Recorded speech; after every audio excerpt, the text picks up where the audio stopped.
quero agradecer imensamente e dizer também que a Associação dos Hemofílicos do Rio de Janeiro, na gestão do Manuel, é uma das associações mais antigas filiadas à Federação Brasileira de Hemofilia. Completamos 45 anos o ano passado, esse ano já estamos com 46 anos de atuação, junto de governo, junto de todos os envolvidos na hemofilia. Pode passar? Bom, então, como eu falei, a federação tem 45 anos de existência, nós temos, no total, 28 mil pessoas com coagulopatias hereditárias, hemofilia A em torno de 12 mil, e hemofilia B em torno de 2 mil. Nós não temos ainda atualizados esses dados pelo Ministério da Saúde, mas a gente tem essa informação. E filiados à Federação Mundial, como a Sônia falou, pode passar. Nossa missão, na verdade, é buscar tratamento para todos, o melhor tratamento possível para todos. Por que a gente fala para todos? Porque nós não achamos justo que alguns pacientes tenham melhores tratamentos e outros não. Por isso, nós buscamos sempre que o nosso tratamento venha pelo SUS. Todo tratamento da hemofilia é SUS. Existe um fluxo que é a Coordenação Geral de Sangue e Hemoderivados, né, que faz a compra, segundo o Tribunal de Contas da União, que fez uma pesquisa no Brasil todo, ele reconheceu que a responsabilidade do Ministério da Saúde, da Coordenação Geral de Sangue e Hemoderivados, nós temos o privilégio de ter uma coordenação própria para as coagulopatias hereditárias, e nisso o Ministério, então, compra a medicação, compra os fatores, vai para o hemocentro coordenador, que é o da capital, como ali no Hemorio, e os hemonúcleos, que são do interior. O Rio de Janeiro é a segunda população maior do Brasil de pacientes, e o interior, então, também permite que o paciente fique mais próximo do tratamento. Bom, também o Brasil tem uma associação por estado. Nós temos já, só falta Rio Grande do Norte e Roraima. Rio Grande do Norte já está em formação. Nós seguimos o mesmo modelo do que a Federação Mundial. A Federação Mundial permite que só uma representação por país faça parte, e essa representação é da Federação Brasileira de Hemofilia, que é a representação oficial e legítima. E nós também, a federação tem uma só associação por estado, que vai representar aquele estado que é filiada à federação e que nos traga, né, as dificuldades, as buscas de melhorias, e a gente tem capacitado muito estas associações para profissionalizá-las, porque a gente sabe que quem representa os pacientes normalmente são familiares ou pacientes. E ninguém tem a obrigação de saber fazer gestão, mas na hora que a gente assume uma instituição, a gente deve se especializar. E a Federação Brasileira investiu grandemente na capacitação de todas essas associações, e a gente estimula que trabalhem junto ao hemocentro, que é a segunda casa da pessoa com hemofilia. É onde... E a maioria dos nossos hemocentros, o Rio de Janeiro, então, é incrível como ele acolhe, como ele trata essas pessoas com hemofilia, tanto adultos como crianças, quando descobrem a hemofilia. Imediatamente, o hemocentro acolhe essa pessoa, o acolhimento é extremamente importante, porque sem esperança ninguém vai buscar melhorias. Hoje mesmo ouvi uma mãe dizendo, se me tirarem a esperança, eu vou ficar só olhando para o meu filho o que vai acontecer. É um trabalho bonito que a gente faz em todo o Brasil, junto com os hemocentros, a gente trabalha o mesmo modelo, capacitando, acolhendo, independizando essas pessoas, né? Tornando essas pessoas cidadãos plenos. Muito importante, eu gostaria de falar também, que até 2009, as pessoas tinham tratamento de sobrevivência. E o trabalho conjunto entre federação, tratadores, Ministério da Saúde, fez com que a Federação Brasileira de Hemofilia conhecesse quais eram os gargalos. Qual era o maior gargalo em 2009? Como a Sônia falou, nós não tínhamos tratamento preventivo. A pessoa sangrava e desenvolvia sequelas, assim como o doutor Silvio falou, né? Não tinha como não desenvolver sequelas, porque a pessoa sangra e trata depois, mas aquele sangue vai destruindo a cartilagem. Em 2009, quando assumi a federação, o Ministério da Saúde, os tratadores, me estimularam que eu fosse em busca de um orçamento maior. E foi isso que aconteceu. Então, com o orçamento maior, em 2011, veio a profilaxia para as crianças. Em 2012, para todas as pessoas com hemofilia do Brasil, independente da idade, independente de onde morem. É um dos poucos países que tem tratamento para todos e, principalmente, que não tem limite de idade. Não sendo através de plano de saúde, sendo através do SUS, ela pode dar igualdade, pode tratar todos da mesma forma. Por isso que a gente trabalha muito, muito, muito para que esse tratamento continue dentro do SUS. E somente no SUS, porque é com os nossos impostos que a gente, né, apoia o Ministério da Saúde e qualquer órgão, né, para que tenham avanços. Então, as crianças, os adultos, antes de 2009, infelizmente, sim, desenvolveram sequelas, como o doutor Silvio escreveu. A partir, então, de 2011, que veio a profilaxia para as crianças, nós teremos uma nova geração, uma geração sem sequelas e sem dores permanentes. Isso é muito bonito quando a federação e as associações estaduais trabalham junto ao Hemocentro, porque sempre é um impacto muito grande recebermos a notícia de que temos um filho com hemofilia, a gente perde o chão.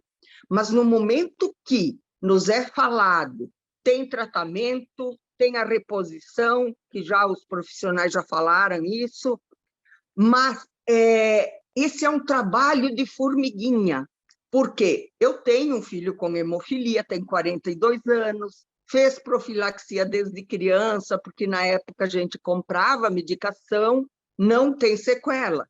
Mas a gente, no começo, a mãe, os pais, negam, se vitimizam. Eu falo isso porque eu sou mãe, então eu posso falar que é realmente esse o começo da aceitação.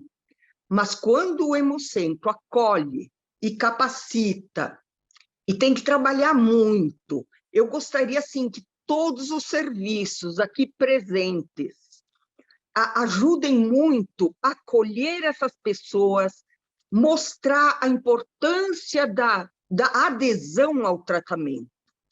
Se não adianta ter um hemocentro de primeira linha, se depois o familiar ou o paciente, mas principalmente eu falo familiar, porque a criança, o bebê, não tem como decidir sua vida. Está nas mãos dos pais deles. Então, o tratamento ainda é endovenoso, está chegando o subcutâneo ali, que vai ser muito bom, mas ele vai ser introduzido aos poucos, né, para que não tenha uma população mais beneficiada que a outra, por ser um produto mais caro, mas nós vamos conquistando aos poucos o grupo que mais necessita. Mas, claro, ainda o tratamento é endovenoso, mas explicar para os pais que aquela picadinha é pouca coisa perto de a dor da artrose, a dor de uma hemorragia articular, o risco de uma hemorragia cerebral, enquanto são bebês e crianças mais. É um trabalho que nós precisamos fazer em conjunto. E eu estou muito feliz aqui que vários centros de tratamento, né, o SUS está aqui presente, e para que onde esse paciente for, para que observem e ajudem a não deixar com que essas pessoas, essas crianças, tenham sequelas. É possível. Hoje temos tratamento preventivo. Pode passar? Aqui, então, temos a Federação Brasileira de Hemofilia, que trabalha com pacientes, associações, Ministério da Saúde, Coordenação Geral de Sangue Hemoderivados, os centros de tratamento. No Rio de Janeiro é o Hemorrio e os hemonúcleos, secretarias estaduais de saúde, porque essas têm a responsabilidade, o Estado tem a responsabilidade de dar o tratamento multidisciplinar. Então, o Estado também tem um compromisso, segundo o Tribunal de Contas da União, e a gente sabe que a tripartite funciona desta forma. A indústria farmacêutica, muitas pessoas veem a indústria farmacêutica como um inimigo. Não, a indústria farmacêutica, se a gente trabalhar sério com ela, né, cada um na sua identidade, a indústria farmacêutica é a que vai pesquisar, traz melhores condições, melhores medicações. Nós só temos que saber o limite de cada um. É isso que a gente tem que respeitar. E tem sido respeitado na hemofilia. Nós temos feito um trabalho muito parceiro junto da indústria farmacêutica, tanto a indústria farmacêutica com a federação e associações, como a indústria farmacêutica com os hemocentros e com o Ministério da Saúde. Por isso que a gente vem avançando de uma forma séria, correta, dentro das leis, é muito importante. Senão a gente estaria ainda usando crioprecipitado, se não tivéssemos a indústria farmacêutica. A imprensa é extremamente importante na divulgação, porque se a gente não tem a informação, o conhecimento, nós não vamos lutar, nós não vamos fazer mudar em nada. Então, a imprensa, a responsabilidade da imprensa, se a imprensa séria soubesse como é importante focar na educação em relação à saúde, poderia fazer um trabalho lindo, mas tem avançado muito. A Federação Brasileira de Hemofilia tem conseguido divulgar muita informação. Agora mesmo nós estamos tendo a honra de transmitir a informação, né, nesse evento. O Conselho Nacional da Saúde também, é onde a gente representa lá a nossa instituição, os pacientes, defende todas as doenças lá, em parceria com todas as representações, e familiares e cuidadores. Se os familiares e os cuidadores não forem responsáveis e comprometidos, não adianta ter nada disso tudo que eu falei. Por isso nós temos que saber ouvi-los e também saber exigir que nós, os pais, os familiares, os pacientes, né, entendam que depende deles, porque a busca de melhores medicações, a organização dos hemocentros, as associações e a federação trabalham junto ao governo, trabalham muito para conquistar melhorias, melhores tratamentos melhores para todos. Agora, os familiares e os cuidadores têm uma responsabilidade imensa, porque o dia a dia é dos familiares e cuidadores. E nós temos que acolhê-los, nós temos que mostrar como é importante a sua participação. Pode passar? Aqui eu estou mostrando, para quem não conhece hemofilia, como podem chegar os pacientes, as crianças. Eu mesma, quando descobri a hemofilia do meu filho, eu lecionava, era professora de surdos, e quando eu cheguei em casa, achei que a minha babá estava espancando o meu filho, porque eu encontrei o meu filho exatamente dessa forma. Pode passar?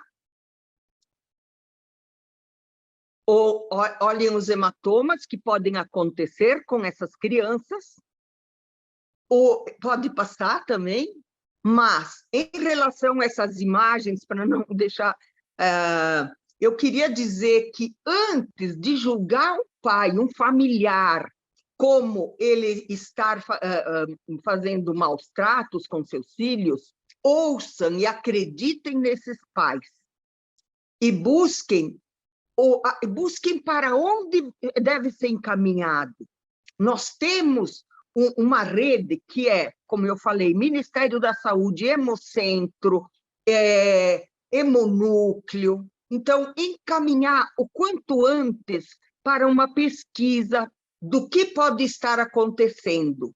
Porque o melhor lugar para fazer o diagnóstico de uma criança com coagulopatia, com hemofilia, é o Hemocentro. A gente tem visto que laboratórios podem ser renomados, mas eles não têm esta especialidade, esta habilidade constante de fazer o diagnóstico. Por isso que também é muito importante que cada hemocentro, coordenador pelo menos, tenha um laboratório que faça muito bem feito o diagnóstico, porque depende do diagnóstico, o resultado do tratamento, a prescrição de um tratamento. Mas depende também muito da unidade básica, que é o primeiro lugar onde aquele paciente vai chegar cheio de hematomas, que os pais não sabem o que pode ser. Pode passar. Os CTHs, os centros de tratamento, onde eles vão acolher, né? Nem todos têm o nome como hemocentro. Em São Paulo são hospitais que atendem, mas isso não importa. No Rio de Janeiro é no hospital no Hemorrio, mas então é onde eles vão depois de serem identificados ou com suspeita de uma coagulopatia, que as UBSs encaminhem logo. Quanto antes, menos riscos aquele bebê ou aquela criança terá. A gente tem visto nos últimos dias, nos últimos anos, o quanto realmente já avançou. Parece assim, nossa, está tendo mais hemofilia agora? Não, está tendo mais diagnóstico. Isso é extremamente importante. E esse evento que está acontecendo agora é muito, muito, muito importante para mostrar para as pessoas que não trabalham em hemocentro, que trabalham em UBSs, em hospitais, em outros lugares, reconhecerem os primeiros sinais e encaminharem imediatamente essa pessoa. Pode passar? Então, encaminhar para o hemocentro ou o hospital de referência, referindo o que está acontecendo, dando os caminhos para esses pais que estão apavorados com o que está acontecendo com seu filho. Eu sei como é, porque eu passei por tudo isso, graças ao acolhimento do pediatra na época era o banco de sangue. Graças a Deus, hoje nós não precisamos mais de banco de sangue, nós usamos os hemocentros, que têm essas medicações maravilhosas, que nem dependem mais de sangue, como já foi falado, né? Pode passar. A equipe multidisciplinar é extremamente importante.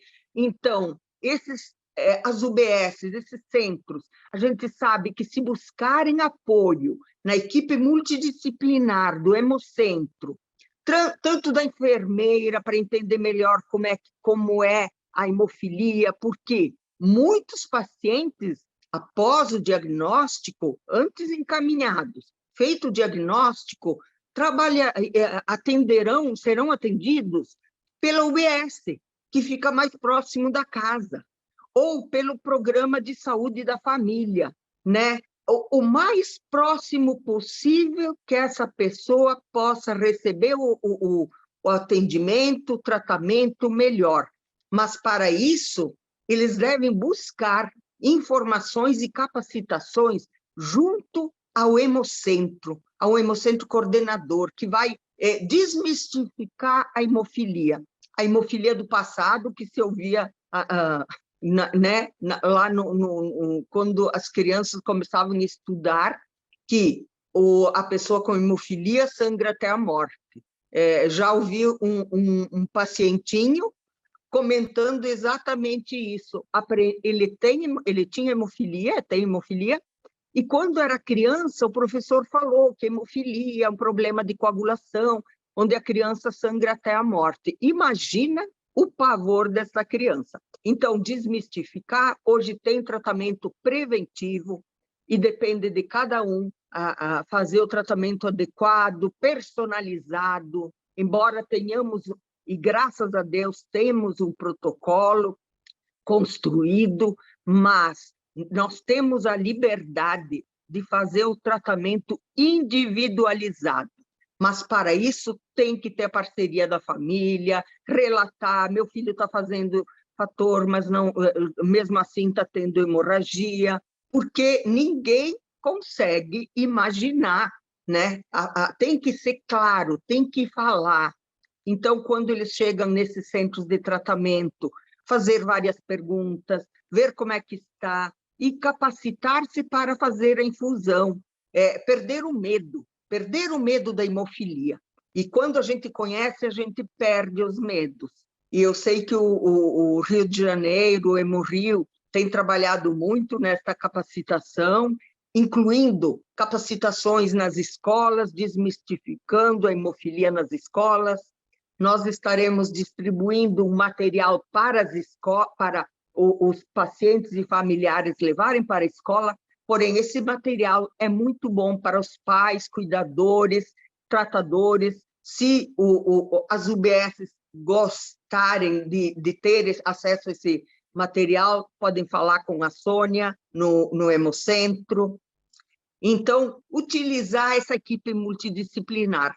Uma importante pessoa também dentro da equipe multidisciplinar é a psicóloga, porque a gente precisa ser acolhido por um psicólogo, sim. Nem todos, mas a maioria sim, porque é um choque. E se a gente ajudar essa pessoa a sair desse choque o quanto antes, melhor essa criança vai ter, o melhor tratamento não vai ser super protegida. Gostei demais quando foi falado assim, cuidado com a superproteção. A minha experiência, até meu filho fala que foi adestrado, porque quando eu soube que ele tinha hemofilia, em vez de superproteger, eu ensinava ele a viver numa vida plena, numa vida normal, porque eu pensei, se eu superproteger ele em casa, ele não vai saber conviver com o mundo real. Então, sim, eu fazia ele superar obstáculos e tudo, e eu acho que essas crianças têm que ser estimuladas para uma vida plena. Pode passar. Bom, então, concluindo, o que eu gostaria de dizer? Agradecer imensamente a Sônia, ao Hemorrio, por essa oportunidade. Como eu falei, o Hemorrio é a segunda maior população de pessoas com coagulopatias, e dizer que a Federação Brasileira de Hemofilia está disponível tanto para os hemocentros, para os familiares e para as UBS, o Programa de Saúde da Família. Quem precisar de apoio, a Federação Brasileira de Hemofilia e as associações estaduais estão disponíveis para contribuir, para ajudar a desmistificar, na verdade, a hemofilia. Nós temos a meia aula do educador físico, todas as aulas foram ótimas, mas foi uma inovação, parabéns ao Hemorrio, e a forma que foi conduzido. O Gadelha mostrou bem a diferença entre quem tem hemofilia no passado e que o que é possível fazer, mesmo com a profilaxia, mesmo quem já tinha sequelas, pode ter uma vida melhor, né, com a profilaxia e com exercício físico. Exatamente, exercício físico é muito importante, muitíssimo importante. E as crianças se desenvolvem naturalmente brincando. Podem, hoje em dia, antes elas viviam numa redoma de vidro, não podiam brincar, não podiam fazer educação física. Hoje elas são estimuladas a fazer educação física. Eu tenho certeza que o Hemorrio tem capacitado as escolas, desmistificado a hemofilia. É claro, tem que ter um cuidado, como com qualquer criança, um pouco mais na hemofilia, é claro, mas qualquer criança não pode ser deixada sozinha, ficar vigiando a distância, para que ela possa se desenvolver plenamente, física, psicologicamente, socialmente. É muito importante, porque é na infância que eles vão definir o seu futuro. Dizer que vale muito a pena investir nesse relacionamento entre nós que estamos aqui hoje. Obrigada a todos, obrigada pela oportunidade, e contem com a Federação Brasileira de Hemofilia sempre.